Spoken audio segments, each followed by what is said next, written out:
we're going to get started, Oren? Sure. Okay. Great. I hope everyone can hear me okay. And welcome.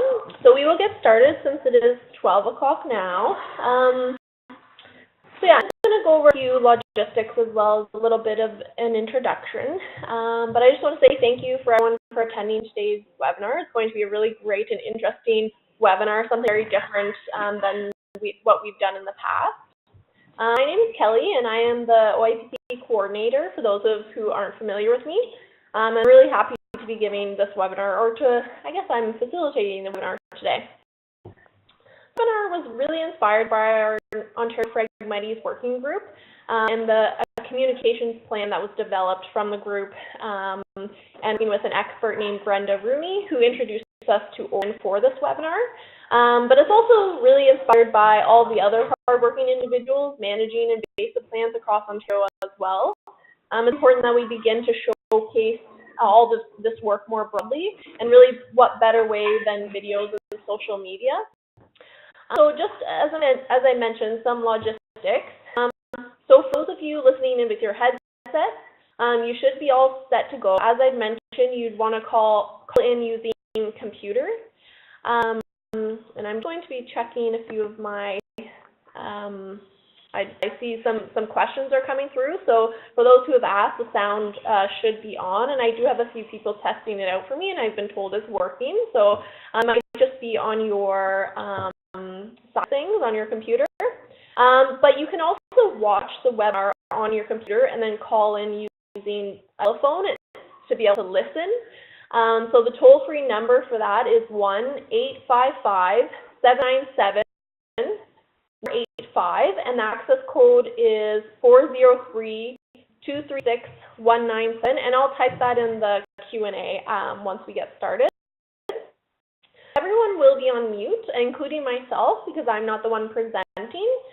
So during the question and answer period, I would like everyone to type in the question into the chat or to the Q&A box, and then facilitate the questions to Oren and answer them that way. It just gets too noisy if I unmute people. We are recording the webinar, so it will be available online for later viewing as well. So I'm going to touch on Oren's background before we get started. So our presenter today is Oren. Oren has been helping nonprofits, small businesses, and big brands spread their message and make an impact through video storytelling for over 20 years. He started as editor for documentaries and short films, and went on to learn every aspect of the craft, from writing to directing to music and sound design. He now manages a team of content creators as head of production for Journeyman Film Company, where he regularly works on a wide range of projects for clients like TELUS, the Arthritis Society, CHC, Genome Canada, and Dalhousie University. As creating quality visual content become more widely available and easy to use, or also becoming increasingly passionate about sharing what he knows with others. With knowledge and practice, individuals and groups have an incredible opportunity to harness the power of visual storytelling to spread the message and amplify the difference they can make in the world. It's nice to be able to help people take steps in this direction. He is also a naturalist and a professional herbalist. So you ready to take it away, Oren? Okay, thank you for that introduction, Kelly. Appreciate that. Okay, so as it says on the screen, today's subject is an introduction to video storytelling.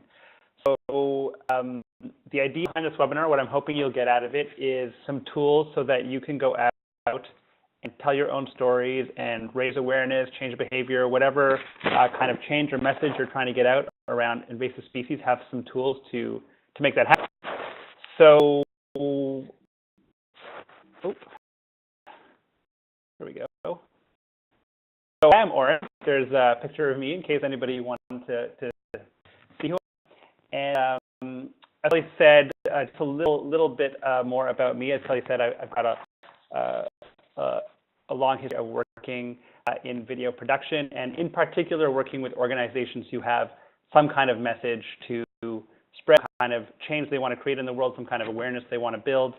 And certainly my expertise, have been doing that for a long time. And as Kelly also mentioned, these days with the power of technology and the fact that anybody can really be a content creator, It's become increasingly easy for everyone to play a role in that and really be able to contribute to making that input so that professional content creators like myself, we have a role to play too in creating certain kinds of content, but there's so much more that can be done and it play a part. So I find that really exciting because we all have phones in our pockets now, so you can really use those tools to start making content and making video, and it's not that hard with a few of the tips. There's some things you need to learn, and that's the purpose of this webinar.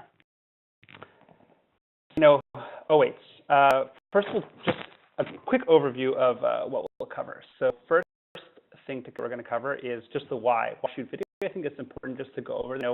Probably everyone on this webinar is on this webinar because they're already excited, hopefully, about shooting video, but it is important to give it a little bit of context.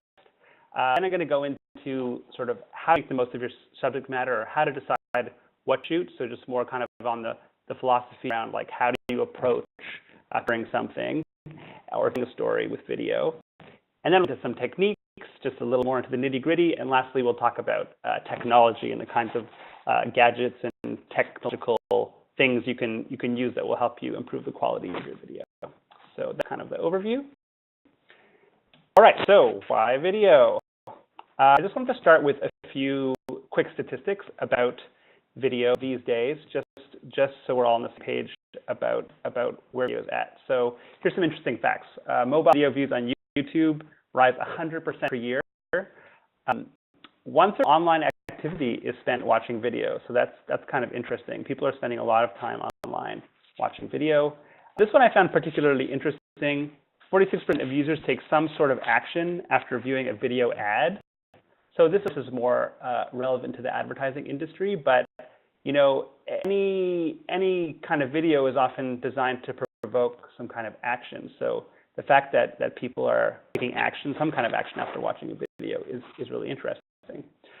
And then video posts on Facebook have 135% greater organic reach than photo posts. So that was a good one to include because Facebook is a great venue for sharing video, and I'm sure with Invasive Species work, that's going to be where a lot of the content goes. So just knowing that video posts have a reach, they just have a lot of reach. So all good reasons to be taking video very seriously. So to sum it up, video is the most impactful way to communicate with your audience. It really is extremely impactful. Everything else that you do is important as well, but video is extremely impactful. So uses for video. So we're talking about creating content, creating videos, but what are some of the uses, like where's this going to end up? So kind of an obvious place where it's going to end up. So Facebook, Instagram, Twitter posts, all these avenues where you can use video to help build your online community. So that's going to be a very, very common place where videos are used.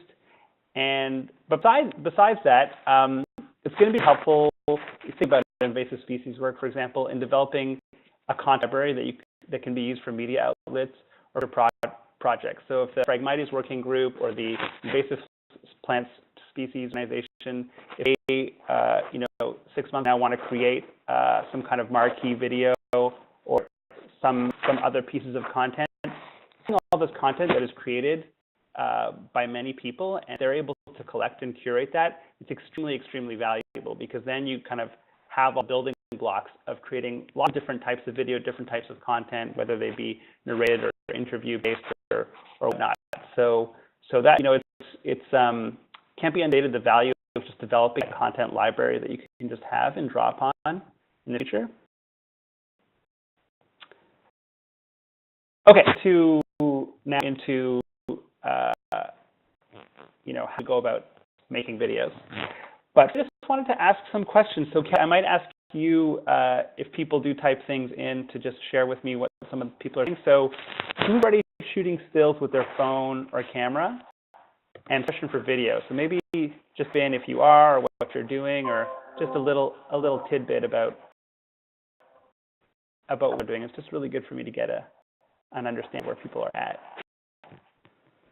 Yeah, if anyone wants to type in something, I see some coming through. So shooting stills and videos with phone, considering digital video camera for better sound. So that was one. Yes, both stills and video. One else commented. So feel free to put it in the Q&A box. Anyone else?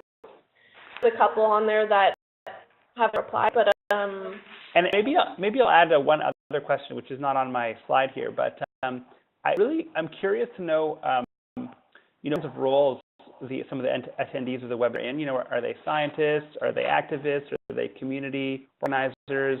Are they working in the construction field? So I just kind of curious if anybody care to respond. So I see. I don't think she would mind me saying, but Michelle is who just said shooting stills and videos is from FOCA, the Ontario Cottage Association. Applications for non-government organizations. Who sits on board and shoots thousands of stills per year and do some video, mostly with his camera, and wants to increase his video use. Lot shooting, but just starting video. Can't edit yet. Another comment came from Ontario Parks, so the Natural Heritage Education Resource Management section. Okay, wonderful. Sounds very like a good diversity of people. So that's great. Okay, so it sounds like there's a lot of people that have some experience and are looking to just increase the quality of what they're shooting. So that's great. That's a great place to start for this webinar. So before we get into it, are there any questions about what we've discussed so far? Maybe I'll just pause periodically throughout the webinar to see if there are any questions. And I'll end Kelly, but if anybody does type in a question, feel free to stop me. Okay. Okay. So how to decide what to shoot, and that is, the question. So you want to shoot video, but what do you shoot? Is it just like shooting stills? Do you need to take a different approach? So what you need to ask yourself is, what is that I'm trying to tell, and how do I show that visually? So people come to video from the stills like most people already take pictures. So that's kind of something that we know and understand. And so the thing that's a little bit different about video is that more storytelling opportunity. Like a picture does tell a story in some ways. So yes, you can take one picture and it can tell a full story. But with video, there's different types of activities that you can put together to tell a story. So it's always useful to ask yourself, what is the story here that I'm trying to sell? Let's say we're talking about a cottage association that's doing some work around eradication. What's the story there? Is it a story of the community coming together? Is it the story sort of the details of actually what they're doing in terms of how they're going about eradicating or managing this invasive species? So just thinking about that, and then once you kind of have an idea of what that story is, think about, okay, what are some of the visuals that I can use to tell that story? And I'll give some examples a little bit later. So again, when it comes to Phragmites or other invasive species, the different types of activities, thinking visually, well, there's scientific field research. These are just things that I know of. So please feel free, if anybody has other things to add, type them into the chat and I'll bring them in. As someone who's not really so familiar with invasive species work, these are just things that something came up with talking to Kelly. So images showing how widespread it is, the spread through construction sites, and of course eradication programs. So this is just to get you thinking of like, what are the different things that you can tell. So if there's conferences, things like that, of course there's lots of work you can do, video around filming around conferences and talk to experts and things like that. So there's different ways that you can use video, but it's also useful to just think of that story and then try to think visually what's going to show you that story visually. Because it might be a bit of a tangent, but oftentimes people will film interviews. Interviews can be really great, but just listening to someone talk in a video can get kind of tiresome. So it's really important to think about, okay, what are the visual things that can anchor this, and what parts of the story can I tell visually so I don't need to use I'm talking necessarily.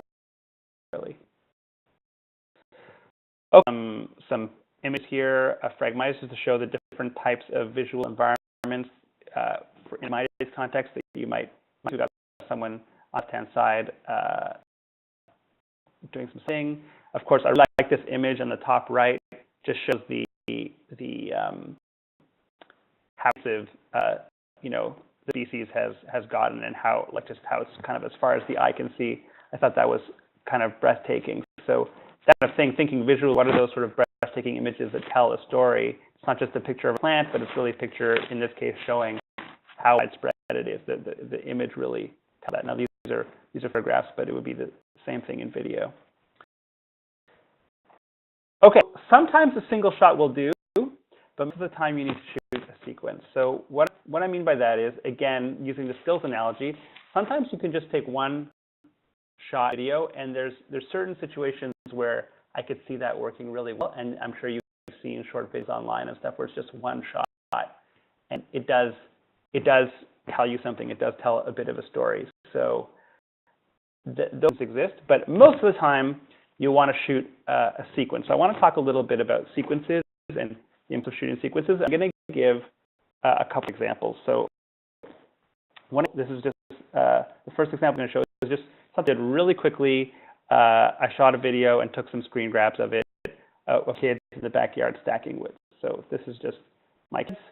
So what I mean by shooting sequences, here you can see on the left-hand side there's an image, a wider shot of two of my kids on a wood pile, but that various different that I've captured where you see one otter putting wood on the pile, they're carrying wood, they're putting, you can see close-ups of their hands picking up the wood.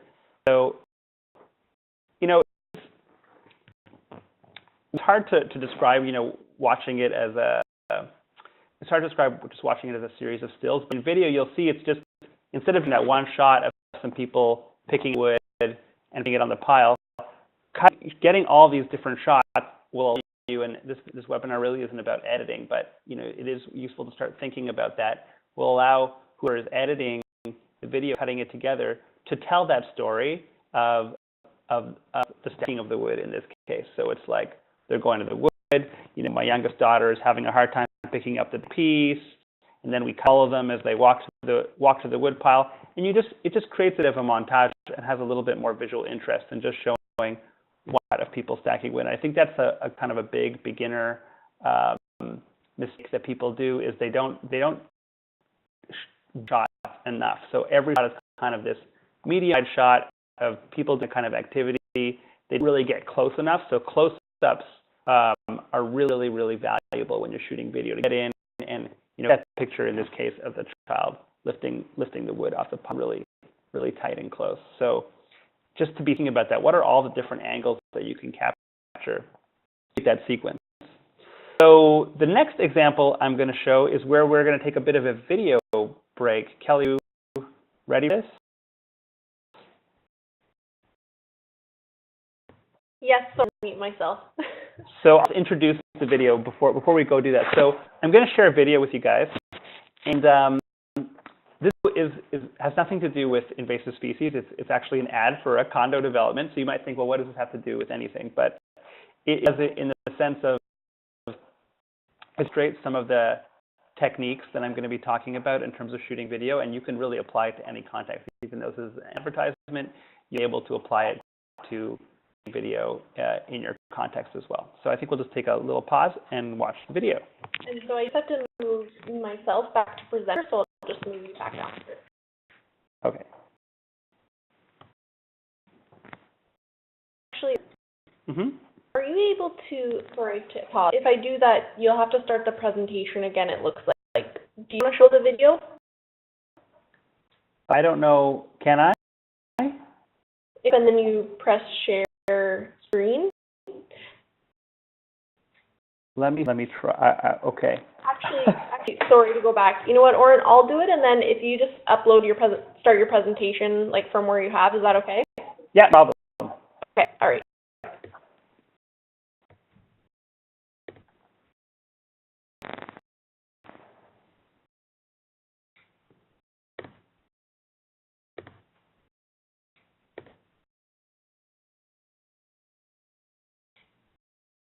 Can you see this? Yep. Okay.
Oh, just going to move you back to presenter, and you'll just have to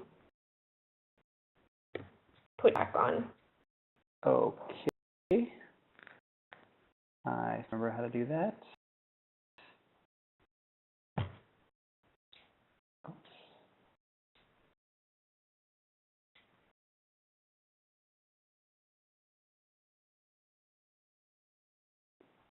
And then, okay, are we back on? Can everyone see where I was at? Yep. Okay, so the reason I piece, I hope it played back okay for everybody. It was a little choppy on my screen, but I think you'll hopefully be able to have gotten the idea. The reason I piece is because it's a really simple execution. There was no talking or anything behind it. It was just purely images, but it does succeed in telling a little bit of a story around this housing development and like create a feeling about why might want to go move there. So one second. Sorry, I just had to load the slides. Okay. So again, I'm going to go through a few slides, and we'll use that piece as an example for some of the shooting techniques. So I'm going to go on now from, well, actually, I'm going to just talk about, backtrack a bit. I'm going to use an example now to talk about another example of shooting sequences. So in the King's Wharf piece, it's telling the story of this person on their yacht, and it's this kind of life that they can live harbor. This is a condo development that's right on the harbor in Halifax. So that was part of the idea there. But you can see that we showed all kinds of different angles of that person on their boat. There was just the shot of the bow, a shot of the sail, someone's hand on the, I don't know if that's or something like that, a shot of the person's face to show their experience of it, a shot view of this other ship that they had, and just some detail shots of the yacht, just to add some more flavor and character to the piece. And that is an example of shooting a sequence. So maybe I'll here and just talk about bring this back to the context of invasive species, where if you're part of a cottage association and you're trying to film and you're getting together with other cottagers and doing some management work of the species. I want to think, okay, what am I going to shoot that's going to tell the story? You might want to shoot people together in meeting and see their faces and just see, to create a bit of that atmosphere of a community get together. Certain tools and things that are being used that they're bringing out into the field to do this work, gathering tools and getting that all together, close-ups of the tools being carried.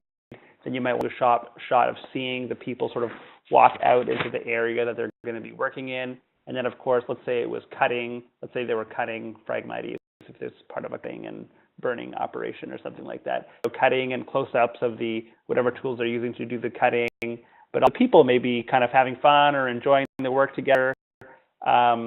If you wanted to incorporate an interview to that, you could have a quick interview with somebody talking about, how long they've been doing this for and how interesting it's been and what the results have been. And using all those different elements, you could sort of create a story around this day and how important it is and how great it is for the community. And it really depends on being able to all those different elements to be able to put that whole story together. And the viewer, when they watch that, they really get a picture of what's going on. Instead of just showing maybe one shot of some people cutting down some Phragmites on a wide shot, that's something, that's a start. You'll get a lot more value out of the piece. You'll have a lot more possibility to craft something if you really captured all these kinds of video images or video clips, as we call them. Does that make sense? I don't know if we want to pause there if anyone has any questions about shooting sequences or telling stories visually.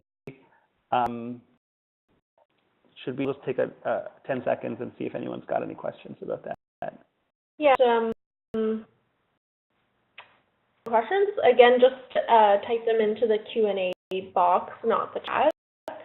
I did get a question that I'm going to save to the end because I know you're going to cover part of it, so I'm just making sure I don't miss anyone's questions. But okay. I don't see anything come through, so we can keep going. Okay, so moving on. So shooting techniques. So now we're going to get a little bit more into what are some specific techniques around filming videos that are important to keep in mind. So one, and this is something that applies, if you're shooting stills, it's very similar to how you would approach stills, is composition. So the thing is to vary your framing. So like I was saying, many people, when they're just starting shooting video, they'll just take the camera, point at something, and get what we call a wide shot or a medium shot, which is just a standard shot of an activity or a person or something. And to create visual interest, vary your framing. So I've got two examples here from the King's Wharf video again. These are two clips that are together, so it's not one clip. It might look a little confusing to some, but if you take the top clip, you can see a shot of the building. It's actually the King's Wharf building, but it's not just your average straight-on shot of the building. It's actually more about the sky and the sun, and the building is in the corner. So it's just an example of an interesting composition. So just think about varying your framing. If you're going to shoot something, what are some of the interesting ways you can frame it or show it, next to something else? In this case, it's the building against the sky, or on the bottom example, it's the reflection of the building in the water. So just finding some interesting ways to approach filming your subject, so that it's all nice to show the audience something a little bit surprising, or just kind of it creates a lot of interest and helps draw the viewer in if you use interesting framings. Yeah. I might as well ask the questions now while we're on the topic. I have a good one here. Okay. How long or short should each video sequence be before going to the next? So is the question around filming, when you're shooting a clip, how long to hold on that clip for? Yeah. So that's a good question, and so the answer there is, if it depends if you're filming a static shot or a moving shot, and I'm going to talk about that a little later. But a general rule of thumb is that you want your clip to be at least 10 seconds. Like, you'll be able to, at the very least, count to very slowly, and that is often a mistake that beginners make, is that they don't hold shots long. So let's say I'm shooting, again, the example of somebody cutting Phragmites, right? Let's say I'm getting a shot of somebody cutting it with a knife. So you get in close and sort of complete a shot, and then the person cutting it, and hold that for at least 10 seconds or 20 seconds, and let them cut it a few times, and that will give you a lot of options in editing. So now, of course, these days, because you can take as much or as little of the shot as you want, so your strategy when shooting should be, we don't want to shoot too much because it makes editing very hard. because you create too much footage to work through, but you shoot too little because you want to have enough options. So I don't know if that answers the question. But, yeah, I think so. Okay. Yeah, and I have another comment here, but I'll just save it to the end. Okay. So back to how we're talking about varying your framing. Here's some other examples. The top image there is a shot of part of the boat, but you can see it's the boat, water. The boat's just sort of part of the frame. Just some interesting shots of the mass of these boats. Just kind of some interesting framings that's just your standard framing. So that's one thing, varying your framing. And then closely related to varying your framing is experimenting with the camera position. So, and that's more interesting framings, but specifically moving the camera around. So a lot of time your default when shooting video is to hold the camera, to stand up and hold out your camera at kind of shoulder or waist height and take a picture or take some video. And there's nothing wrong with that. You can get some good images that way. But I would encourage you to really experiment with putting the camera up high, putting it down low, just putting the camera in interesting positions to get more interesting imagery. So here's a couple of examples from the King's Wharf piece that we just watched. This top, you can see it's a picture of this in his condo, but it's an interesting composition. It has a grandeur to it, and you might not notice it just by looking at it, but what you're actually seeing is the camera is very close to the ground, actually, in this shot. If you could see where the camera might actually even be sitting on the ground, and you can see it's pointing up, and it creates this interesting effect by camera close to the ground. This on the bottom, again, is a camera pointing down at the person's legs. So it's just an interesting way to shoot a person, or just an interesting shot to include as part of a sequence. It's not your standard wide shot of a person standing on a boat. It's just an interesting shot pointing down at their legs, and it can lie. In this case, you see the person's pants rolled up and they're barefoot, so it's also something about the lifestyle that they're leading. So it's appropriate for this video. Your framing. An example. This is a picture of Phragmites, and it was an interesting shot. Kelly shared with me some photos of Phragmites or various different people actually shared some photos with me from collections, and I thought this was an interesting one that really illustrates varying framing. Put the camera down low, close to the stock, and you get kind of an interesting shot of the plant. Okay, next thing is using foreground elements. So this is a very common technique in photography and especially in video.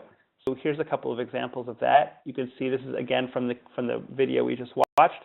There's a picture of a lace, but you've got these flowers. It's actually, I think, Queen Anne's lace that's in the foreground, and that creates some depth to the image, makes it a little bit more intriguing.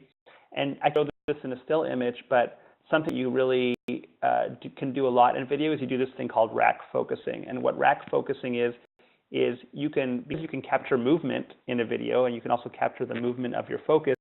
You can go from focusing on the lighthouse to focusing on the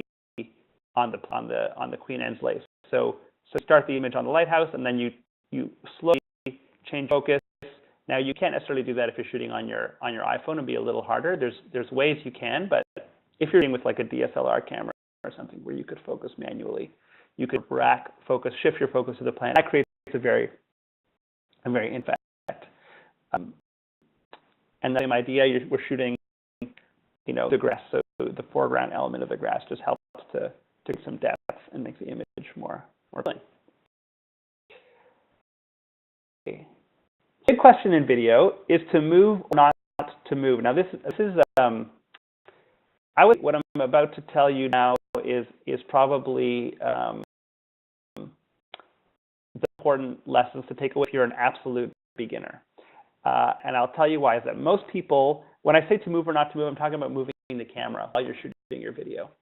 Most people move their camera much, and it spoils a lot of shots. So the general rule I would say if you're a beginner is actually move less. Like practice holding the camera as still or as steady as you can, because you're going to get better in that way. Now, the situations where you do want to move, and I'm going to go over that. So let's just start with static framings. So, you know, there were some nice static shots in this video that we just watched. The person coffee, the wine, to the glass. But the thing with these shots is, if you notice, the camera itself is sitting still. So the photographer found their frame. They knew what they wanted to shoot. In this case, it would be wine being poured into a glass, right? So they kind of framed. They were looking at the glass, and then they probably instructed the person to pour the wine into the glass, and they knew where the wine bottle was going to go, and the wine was going to go into the glass. But they were holding their camera very still, and that for a beginner, generally a good way to go is just to try and shoot these static shots. Now, to make moves is what makes video interesting, because it's moving pictures, right? So you want to have movement in your shots, and I think part of the reason people do like to move the camera is just because you can. It's like, wow, I can move this camera around and I can capture that movement. But the problem is to make camera movement look good is actually pretty hard. So the way to create movement shot is to take static framing, but make sure something's happening. So in this case, it's the wine being poured into the glass. But you know, if it was fragmites, something to do with fragmites, just an example I've been using so much, somebody cutting the plant, you know, have a static framing, but show the plant being cut. Or if you're on a construction site and you're trying to show the spread of the plant through, because then you could hold the camera still, maybe close to the ground, and you could show somebody walking through marsh or something with their boots, and that would kind of illustrate how the boots pick up seeds, or however it's transmitted through people sort of walking through. You know what I mean? So create the movement in a shot, but hold still. That being said, there are certain situations where moving your camera is a really great thing to do, and I'll just go over that a little bit. Camera movement doesn't look very good as a freeze frame, but this was shot in the King's Wharf piece, and I don't know if you guys caught it. It happened pretty quickly, but there was a shot where this is the back of the woman's head, and we're following her out to that nice little scene where they're drinking and eating around a table. And that's called a follow shot, and that's a really, really great type of movement to do with the camera. And what you're basically doing there is you position the camera, let's say, behind your subject, and you tell them to walk. They're already walking. You just follow them, and you keep your distance from your subject to be almost the same, and you just walk with them and follow them. And it has a really nice effect. It creates a really nice sense of movement, of something happening, of people on the go. So if there's like a bunch of cottagers are going out to an area where they're trying to manage an invasive species, you know, just getting some shots of group people or single people sort of walking down the road or down the path, it's a really nice shot to get. Another type of moving shot that's pretty popular is, you know, outside of a car. So you camera outside the side of a car, and you can see what fire in front of the car, behind the car. The trick with shooting movement is that you want the movement to be, I don't know how to explain this, it's a bit of an oxymoron, but you want the movement to be steady and consistent. So, you know, shooting out of a car, as long as the road's not too bumpy, it's a very smooth movement. Do a follow shot, it's a very smooth movement, it's not jerky. The problem with camera movement, and like I said at the beginning, with beginners not being able to do camera movement well, is that it takes time to figure out how smooth you have to be with your camera movement for it not to look terrible and make people nauseous. Because what happens is people will just look at the camera, they'll see something interesting, they'll point the camera over there, they'll see something else interesting, they'll point the camera over there, and it's a lot of fun when you're shooting it, but then when you're watching it, it's just going to make people dizzy because it looks really jerky, everything is bouncing around, and it's not very effective. So just something to really watch out for, to make your movement, if you're going to move the camera, make it really, really deliberate. Example from the King's Wharf video just watched that had some very deliberate movement. There was one shot where the woman was taking a sip of her coffee. So we had that on the coffee mug, and then as she lifted up to her mouth to drink, the camera sort of moved up to her face. And so that's an example of like that's movement. It's very deliberate. You're showing this woman drinking coffee. You start with the mug, you end on her face. It has a beginning, it has an end that makes sense, and then you hold on the end of the shot, which is her drinking the coffee on her face, so you get that static framing as well. So often that is actually something that you'll do, is if you're doing camera movement, is you'll have a static shot at the beginning and end. So I might have a static shot of the coffee mug on the table, then they would pick up the coffee mug, to drink it, I would move the camera to follow that action, and then I would hold it on the frame, which is her drinking the coffee mug. So you get both movement and static framing, and you can kind of pick which parts you want to use. If you're shooting static shots, like I mentioned earlier, you want to hold that static shot, hold it at least 10 seconds. Really take those 10 and hold it. Again, a really common beginner mistake is to just point the camera at something and not hold it long enough. So just take time. You can always cut it down in editing when you do your editing or when someone else does the editing. Okay. So the thing I just wanted to mention is time-lapse video. It's just a quick mention. I'm not going to talk too much about it, but time-lapse video is really interesting and looks really interesting to people. And we shoot quite a lot of time-lapse at the company where I work, and something I've noticed, like when we do time-lapses and we put them up on YouTube and Facebook and stuff, they seem to get a lot more views than other kinds of video. People really like watching time-lapses. And what's interesting is now most phones have the ability to shoot time-lapse video. If you have an iPhone, for sure it does. I'm not so sure about the Android ones, but I'm thinking they do too. And we'll talk a little bit more about the different kinds of cameras in a bit. But GoPro is a camera that's famous for shooting time lapses. So again, the important thing is that your shot is static and that your camera just sits still all the time. So if you're going to shoot a time lapse with your iPhone and you're holding your hand, you have to hold that really, really steady for the time lapse to look good, because any kind of shaking of the camera will be magnified in the time lapse and look really terrible.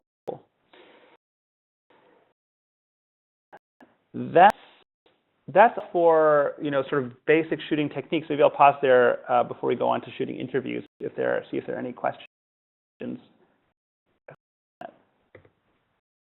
I did a question yet, but feel free anyone else to type it in. But I did just find you just mentioned time lapse, because I had a comment from Owen, who sits on our board, that one of the provincial parks, Pinery Provincial Park, has installed camera posts to encourage visitors to snap a picture and post on the park website. The intent is to collect photos of change over time. Right. I don't think it's for Fragmites in Pinery. It's just for general change. But they mentioned that this would be an interesting thing for Fragmites. I think a time lapse would be an interesting one for Fragmites. There's a lot of great potential, I would say, like setting up long-term time lapses is harder. I mean, we could it's another subject altogether. We've done time lapses. We set them up for at a time, and we can do those outdoors. But you kind of need special equipment for that. But it'd be done, and then you could show the sort of growing pattern over a season. But even a short-term time lapse, if you're doing sort of a controlled burn or something like that happens in a day or over the course of a couple of days, could work really, really well. Yeah, definitely. I just want to talk a little bit now about interviews, because I'm thinking a lot of people will be shooting interviews. I wanted to focus more on non-interview shooting for this first webinar, just to talk about sort of the basics of shooting and shooting techniques and shooting sequences. But I will touch a little bit on interviews now. So I've got a few examples just of interview framings here. Important things to understand when you're shooting interviews. I guess if you're a specialized microphone, an external phone for shooting interviews, if you're shooting an interview phone, for example, you're going to have to get quite close to your subject. It's really important, or it's not going to sound good. So you'll have to just be a couple of feet away from them at the farthest. So, and if you are just a couple of feet away from them, you will get an interview that sounds pretty good. Of course, interviews, shooting them on a tripod, and we'll talk a little bit more about that later, but shooting them on a tripod is really helpful because, again, you want to be holding the camera really still. If the camera's shaking a lot while you're shooting your interview, it's going to be really, really, really distracting. In terms of composition, I just picked a few frames here. I'll just cycle through them. So there's this guy. Here's another guy from from another video. Here's another woman. So I just picked these three just to show there's different types of framings that look good when you're shooting an interview. Something that's common is put a person off to the side of the frame. This is kind of a pretty tight headshot where this is what they call a three-quarter shot, more of a three-quarters portrait where the person's body fills the frame, and that works too. And this is sort of like an ultra close-up interview, which also can work quite nicely. The important thing to consider when shooting an interview is to be really cognizant of what the background is. So if the background is really busy, it's really going to distract you from the person and what they're saying. So you want to make sure the background is not busy and not interfering. And there's different ways you can do that. One is by just making sure that the background itself is very neutral, that there's nothing going on there. But other ways to use what we call depth of field, which is shoot in a way that the background is out of focus. So if you put a camera, and this depends again on what kind of lens you're using, so it's easier to do with more sophisticated camera equipment.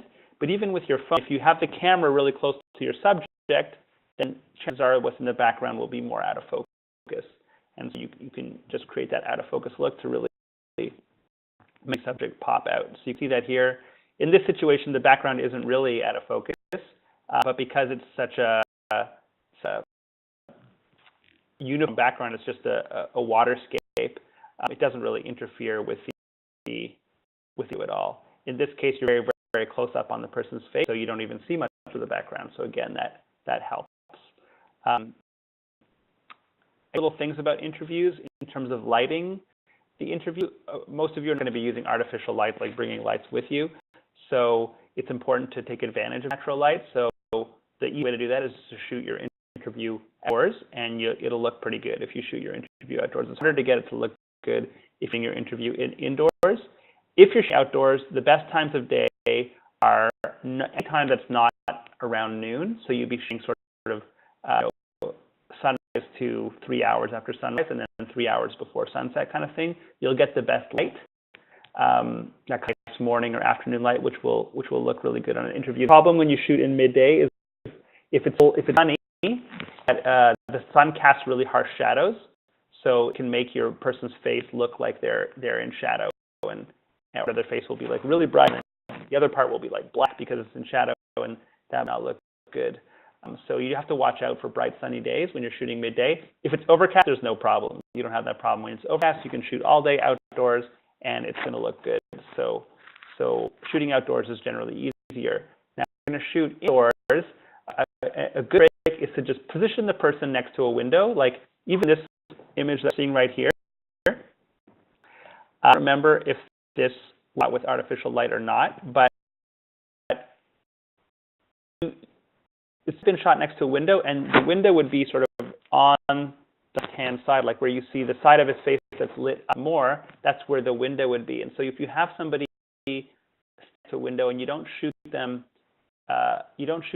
with the window behind them so that you see the window. You don't see the window in the shot. You shoot them so that you see whatever's behind them, like a wall or whatever behind them, but the window is on their side. So the window will kind of light up the side of their face and create a nice shadow on the other side of the face, and it usually creates a very pleasing image for an interview. What makes a pleasing interview is to have a person's face lit up, like illuminated nicely, but also have some shadow and some texture so that one side is lit stronger than the other side. If it's too uniform or their whole face is lit evenly, it creates a very flat composition. So the trick with shooting interviews is to have face lit nicely, but also have some shadows in there, because that helps the face some character. So I'm getting into a little detail, maybe a little too much detail about shooting interviews, but for what those are kind of the points to take away from it. Is just you're being cognizant of what's in the background. Outdoors if you can, because it's going to be easier to create a nice interview. And if you're shooting indoors, try to find natural light. Shoot the person next to a window, and you'll be able to create a pleasing interview. Okay, concludes the section on techniques. Now into some people's favorite topic. It's like me, if you're into gadgets and things, I find this kind of very exciting. It can be a little bit distracting. So before we get into the technology, I just want to say that you don't need a lot of technology to good video. Even if you just have your phone and nothing else, you can already do a lot, so don't be discouraged. However, I'm going to go into a little bit about the different kinds some little technological things that can help you improve your video shooting quality. Talk about is just cameras, the different kinds of cameras you can use. We've got an iPad there, which is a great camera. It's got a really big screen, so shooting on an iPad is actually a really great way to capture video. Your phone, we've talked about. I mentioned earlier on the GoPro, which is a really popular camera for shooting what we call POV footage, point of view footage. So how many of you are familiar with GoPro? They've gotten really popular, so most people now know what a GoPro is, but I'll just go over it really briefly. Is that the cool thing of GoPro is you can mount it on your body, or if you're mounting it on a helmet, or you can mount it on your car, or you can basically mount it on anything. And for those movement shots, they can create some really great imagery to get movement or show the point of view of somebody that's doing something. They're all really, really good for time lapses. So you just kind of tie a GoPro to a tree or something. You want to get a time lapse of a size or something outdoors. The GoPros are really, really great for that. So they're handy little cameras and they're not too expensive. Down at the bottom corner, we've got DSLRs. Now these, like, people are shooting feature films on DSLRs just like the one in this picture. So a DSLR is really a powerhouse for shooting video. And of course, the advantage there is that you have the interchangeable lenses, so that if you are a bit more of a photography buff and you understand how to use the different lenses and things, you can just get a lot of really interesting effects and improve the quality of your imagery. You have a lot more options when you're shooting with a DSLR in terms of manually adjusting things like the aperture and the ISO and shutter speed and all these kinds of things, which I'm not going to get into in this webinar. But if you're so inclined and you have access to a DSLR, it's well worth kind of learning how to use it, because you'll get better quality images shooting with a DSLR than just with your phone. So accessories, mostly for phones, because this is something people might not necessarily know about, and there are certain accessories that will really, if you're shooting on your phone, that will really help you improve the quality of your video. And so this is just an image that shows you just all kinds of different accessories. They have lenses, camera lenses and things for your phone. You can you have zoom lenses and stuff. It's kind of crazy the kinds of accessories you can get for your phone now. So tripods are kind of the biggie.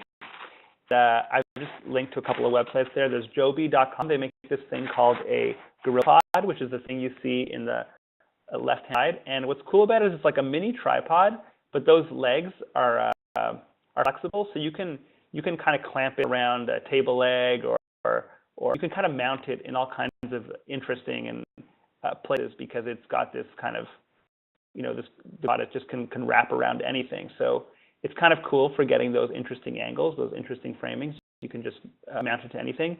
And then, of course, you can see the holder up top. It just holds your iPhone so that you hold your phone still. So if you're going to shoot an interview, for example, with your phone, putting it on a tripod, like a bigger tripod that you see in the right-hand side, like a Manfrotto tripod, and just buying a mount that allows you to mount your iPhone on a tripod will just allow you to get that better footage. Like if you're shooting an interview, it's just, you can just be able to hold that frame still, and it'll just make it a lot better quality. I guess I'll just pause here. Like something again, like just kind of a key takeaway from this webinar is that I think the biggest challenge now in filming video, now that the technology has gotten so much better and the actual image quality you get out of your phone is amazing. Like it's really, really great. The challenge really is around, I would say, around stabilization.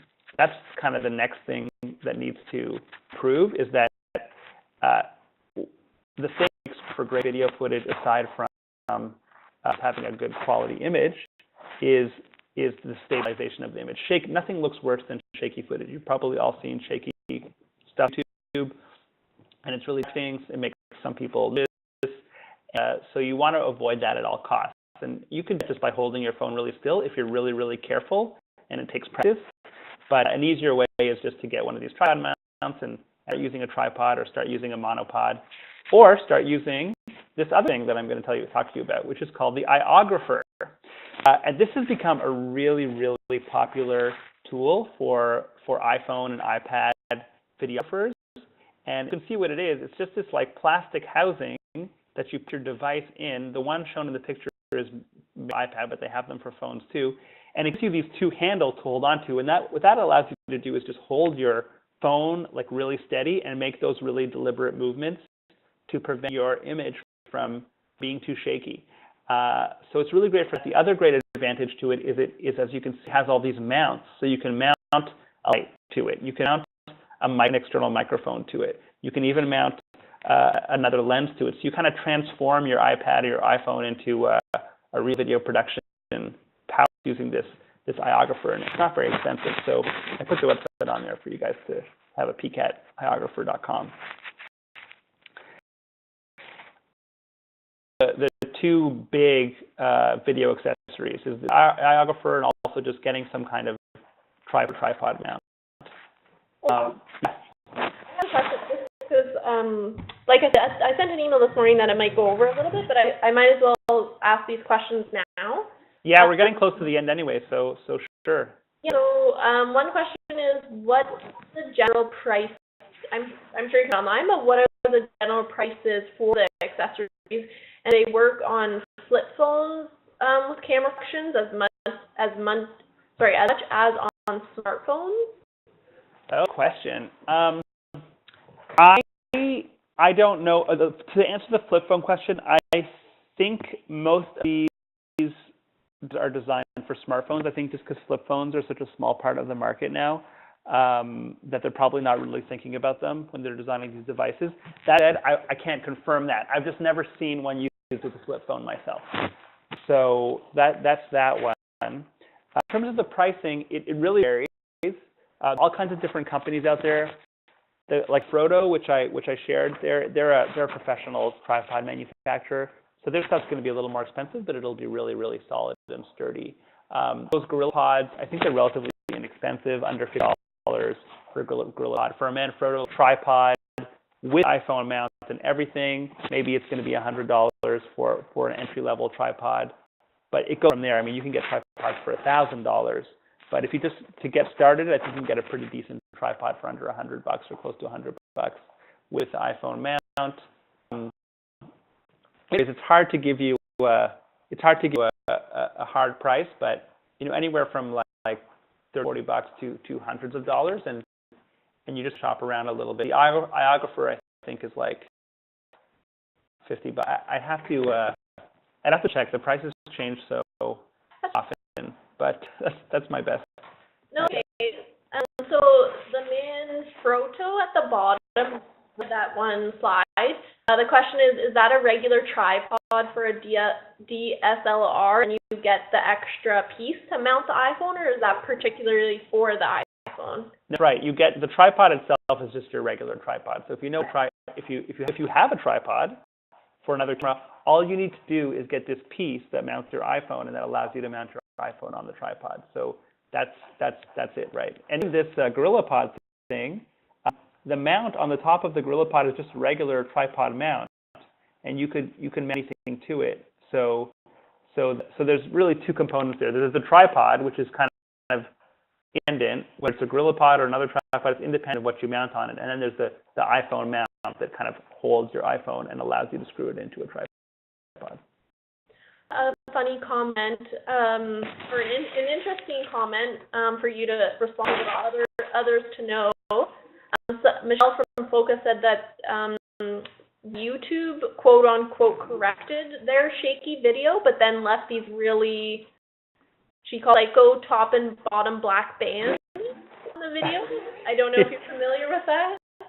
YouTube's always improving what they can do with video, and I think they might have some stabilization on there. And in most video editing software will also have stabilization capacities, and so that's great that the technology is evolving and you can stabilize shaky video. The problem is that depending on how shaky the video is, it sometimes doesn't look any better. Like the process of stabilizing the video makes it look worse. You know what I mean? It creates all these like digital artifacts and things. So try to shoot stable video first. But if you don't, yeah, there are ways that it can be fixed. I have a question about editing, but I think you're going to get to that, so maybe I'll leave it. Yeah, I'll get to editing in just a second. So we're running out of time, so I'll just breeze through the audio side pretty quick. So I just want to mention a few audio accessories. If people are getting into shooting interviews, then this is something that you would definitely want to know about. So there are different microphones that hook in directly to your iPhone and help you create really, really much better quality audio. So I've just linked to a few different sites to think about. There's mxlmics.com, and this is just the product there. It's this microphone, but it also comes with this house that you can hold so that it gives you something to hold on to. So it's not just kind of a for your iPhone and a microphone mount connected. And by external microphone like that, it just increases the quality of audio that you're going to get from your phone. And then so if you're shooting an interview again, even with something like this is called a shotgun microphone. So what that means is that it's directional, so that you see how it's long and thin. What it means is that what that microphone is picking at is what's going to pick up, and it won't pick up as much the stuff that's behind it or stuff that's on the side of it. It's a very directional microphone, so it'll be very effective for shooting interviews. Fairly different, this is something called the clip mic, and it's kind of a new product, which is kind of amazing, from OPWG Digital, and their website is there. And this is a mic, like this is a lavalier mic, a mic that you just mount on somebody's body, and it connects directly to your iPhone, which is also pretty amazing. Now, the lavalier, like a lavalier mic, a mic that you sort of mount on someone's body like that, is really the best way to really, really good quality interview audio. If there isn't a lot of wind, if there's wind, it can be problematic. But if there isn't a lot of wind, it's really the best way. So this clip mic is a really cool thing because you can just connect it right to your phone and get that really, really good quality audio. So look into clip mic if you're shooting a lot of interviews. And there's some other products out there. I just gave you a few examples, but if you Googled microphone for iPhone, you'll come with a bunch of stuff. These are just some ones I know are really great. Okay, last before we go on to editing, there's just one app that I want to mention. Now, you don't need an app if you're shooting on your phone. You can use the other camera app, but if you're really serious and you're really into it and you want to have way more control over what your phone can do, there is this app called Filmic Pro, and it's kind of the gold standard of filming on your phone. It basically turns iPhone, like it allows you to control everything on your phone. So you can control your ISO, you can control shutter speed, you can control your aperture, you control your fate, like all these kinds of things that I'm not going to sort of get into as part of this webinar because it would take too long. But if you're really getting into using your phone like a professional camera, you want to get this app called Filmic Pro. There are people that are shooting now movies on phones. It's kind of crazy, and it's really good. Like the iPhone used probably, in particular, I'm talking about the iPhone because it's the one I know the most about, but I think the Android phones are the same. You use really stunning images, especially if you're using a fancy app like this. But again, necessary, just wanted to mention it in case we're interested in learning more. Kelly, you said you had a question about editing. I just have to ask what the best editing software was. Okay, so editing softwares. So these are opinion. Best software is Final Cut Pro. You need to be on a Mac to use it, so that really is limiting if you're using a PC. So I know that's not going to be very helpful to some people. But I'll just say from experience, I've used a lot of editing software, especially if you're a beginner. iMovie, and it's like the free version of Final Cut Pro. So if you have a Mac computer, an Apple computer, you have iMovie, and you can, for $300, you can buy Final Cut Pro, which functions very similarly. It just has more features or options. It's really, really intuitive to use and very, very easy to figure out. So I always recommend that. There's other, and I actually didn't put them in here. There's other professional, big other professional video editing contender is Premiere Pro from Adobe, like Photoshop and After Effects and other popular applications like that. But Premiere Pro is a big competitor right now to Apple Final Cut Pro. So those are, in the professional world, those are the big ones. It's Premiere Pro, Cut Pro, and there's also this one called Edit, but it's kind of low def, so I don't even think about that one. I had a question. Yeah. Are there certain apps for editing? Yeah, on your phone, you get iMovie for your iPhone, so you can, I think it's free, so you can use iMovie on your phone. And, you know, apps for editing video on your phone I'm not as familiar with. Even in like Instagram and things like that, if you shoot an Instagram video, there's some basic editing functions there. So you might shoot a video and then before you post it, you can trim it and make it longer or shorter. So like if you're just kind of shooting one clip and want to upload it to Instagram or Facebook or something. So sometimes apps have their own editing functions. Also these apps like Vine, like that you might want to look into, like Vine. I don't know if anybody's into Vine, but Vine is kind of an interesting video app, and it's an interesting premise where basically you have like 5 or 10 seconds to make a video, and you could put 5 clips in there. So you kind of shoot your 5 clips, and then it kind of, you have to think about what you want to shoot beforehand, and then it puts them together, and you create these little vines. And so there's a whole community around doing Vine. So something that you might want to look into. It's kind of like another one of these social media apps like Instagram or whatever. It's called Vine, and that's the most popular one that I know. So in terms of apps for editing video on your phone, I'm not as familiar. I don't know if other people on the webinar know of a few, if they want to type them in. It's just not something I have as much expertise with. I have another question about some. So they use a Sony Handycam, and the video is an MPG. So what would be the best software for that to edit? So if you're doing with a Sony Handycam, the software, how do I answer? What your produces as a file is different from, it doesn't really matter, I guess is my answer, in terms of what software. Any good video editing software will be able to take in what kind of footage your camera is producing. Sometimes there's some technical issues in getting footage from a certain kind of camera into a certain editing software, but you won't know that until you try. So that footage that your Sony camera shoots, you probably pull that into Final Cut Pro, and it'll just handle it just fine, or iMovie. I actually like Final Cut and iMovie a lot because they're very good at just footage from whatever kind of camera, whatever kind of source, and they just kind of know how to handle it. It's kind of, it's just very user friendly.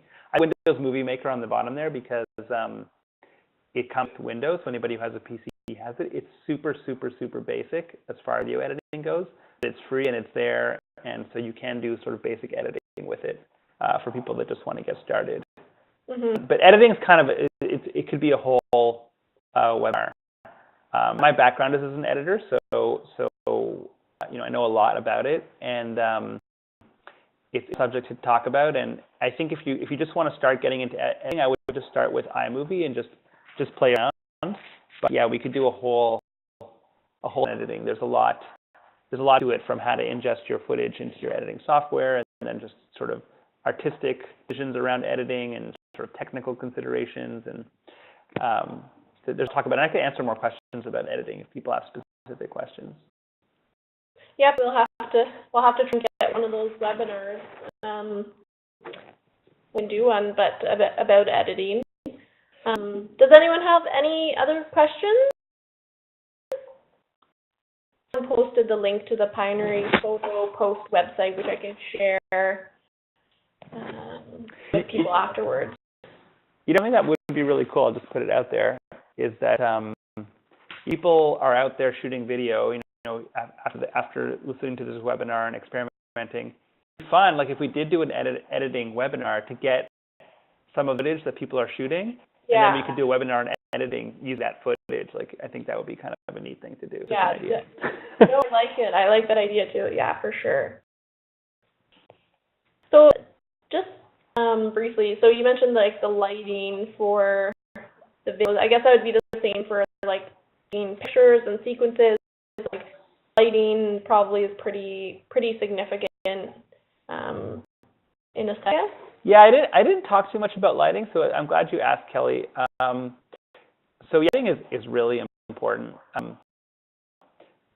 What light are using artificial light? You do want to be considering lighting. So when you set up your shots, just look at your subject and pay attention to what's what's in shadow and what's in light. If something is overly dark, it's generally not going to look very good. If you're shooting outside, you're going to be pretty well covered because most things look good outside because you have a lot of natural light.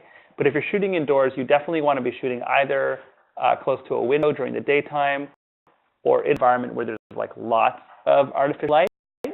But generally shooting in dark rooms with not a lot of artificial light doesn't produce results. So I mean, at this point, just starting to pay attention to that and seeing like where am I shooting and doing experiments, and you'll see pretty quickly what kinds of lighting environments produce results and what kinds don't. Okay. And then you get into using something like the Aughra Fir, where you can actually attach a light. There are these LED lights now that you can get. They run on batteries, and they're not very expensive, and they're also super energy efficient. And you can mount that on your camera, and then if you're in an environment that's dark, but you want interviewing people or shooting stuff, it'll it's like a flash that's on all the time, so it'll project onto your subject. Okay. I have another different subject, and this self-mentioned if there was, so it's two-part, if there was waterproof GoPros, and then this relates to this question about if there was a best way to get video underwater. Yeah, so yes, those are cool because you can get a bazillion accessories for them. So you can get waterproof housing for your GoPro, and then you can shoot underwater. And I have one, and it's super fun.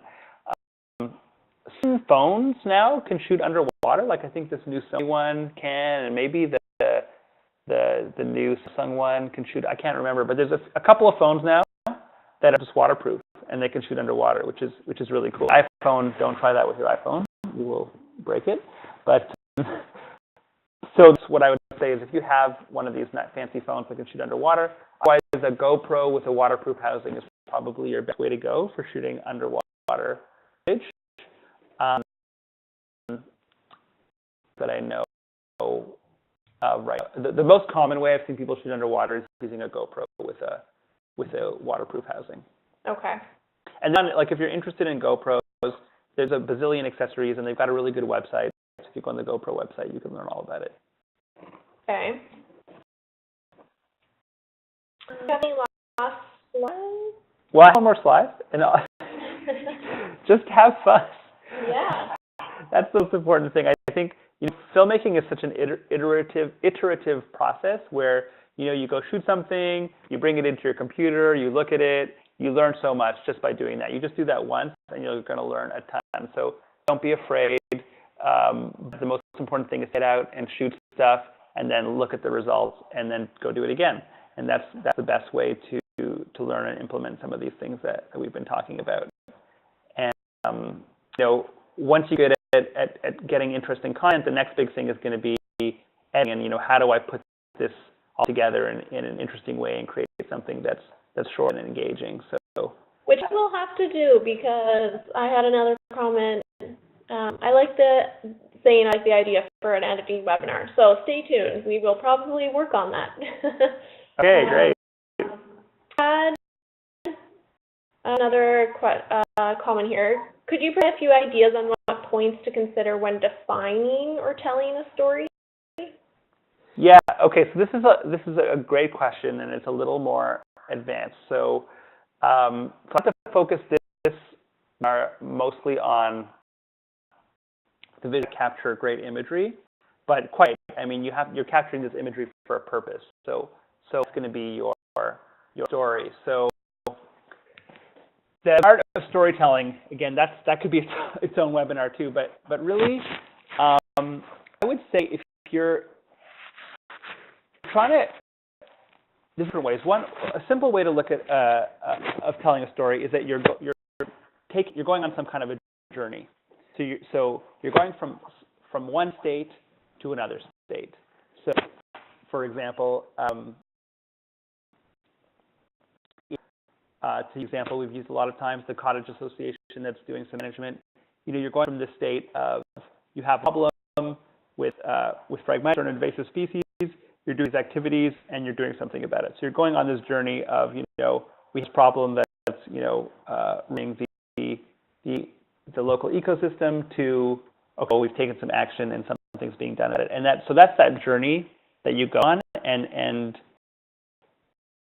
we'll talk about that is, you have a goal that you're trying to get to, and there's obstacles, there's things that get in the way of that, and there's things that get to that. And that's kind of your classic story arc. You're trying to get from point A to point B, and there's all these kinds of things in the way, and that's what makes for an interesting story. So another example, like if you're talking about how mites is spread through construction sites, it's this idea that people realize how easy it is to spread through construction sites, and our construction workers cleaning their boots, and so you have this problem where it's getting spread through all these construction sites, but maybe you've created an education campaign, or maybe this is part of the education campaign where you're teaching people the things that they can do to not have it spread construction sites. And that's kind of the journey that you're taking people on from, okay, we have this problem where it's spreading through all those construction sites, but in this education, we're doing awareness raising, and now, it's happening less, or it's starting to happen less, or, construction workers or companies are becoming aware of this. So that story, and then it's like many different components to that story. You could have an interview with one of the staff in the construction company, or you could show imagery of them walking through the construction site and how they pick up stuff on their boots. You could show imagery of them walking, washing their boots, things like that. So all those different things will tell the story. And so I'm rambling now, but there's different ways, I guess, to tell. Some of them are quite complex. So I guess the reason I'm sort of hesitating here is that I know people, because if you just start by shooting a sequence of something interesting that's happening in your world, that's already kind of a small story. But also these bigger stories that you could tell, and you could put these pieces together to tell a big story, like the whole Phragmites story about what this plant is and where it came from and how it got here, and what we're trying to do about it. I mean, there's kind of stories within stories within stories. So, sorry, I'm not too confused. I know it can get in depth, and this wasn't an introduction webinar, so I think we'll have to think about another third part. But I think if someone had a specific around I want to shoot this, or I think this is important to cover, and then I can maybe give some feedback on how would you make that more of a story? How could you build a story around that activity? That might be helpful. So if the person that's that question, if anybody wants to type in I think this is an important subject that I want to cover, I'd give some feedback on that specific thing of how could you storytelling way. Right. Well, but if they don't type it in, I do have one. Are there samples? Do you have a website? Are there samples of your work somewhere? Yeah, I could share the Journeyman website. You could see all the content that we do for sure. Okay. How do I do that? Can I type that to the chat? I can type it in, and then I can probably send a follow-up email. Okay. What's it? It's a Journeyman, Journey, MAN FLM, journeymanfilm.com. Yep. Okay.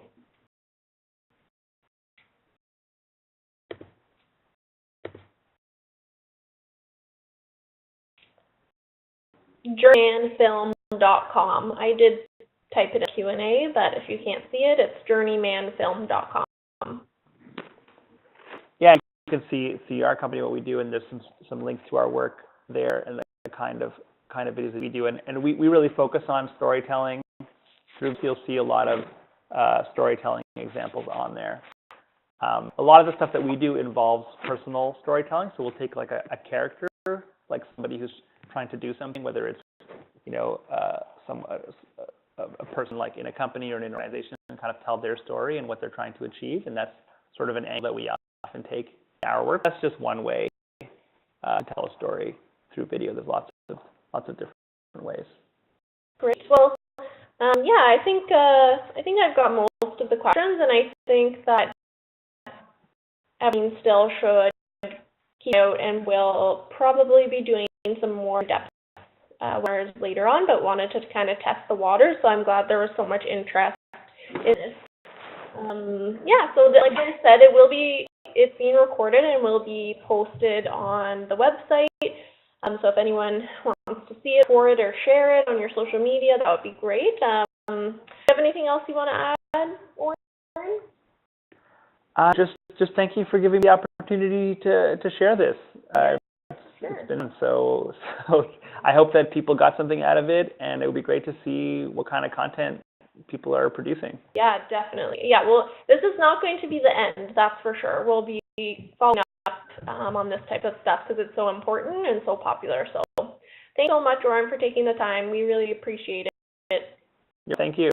All right, everyone, and like I said, it'll be posted, and I hope everyone enjoyed it and has a great day.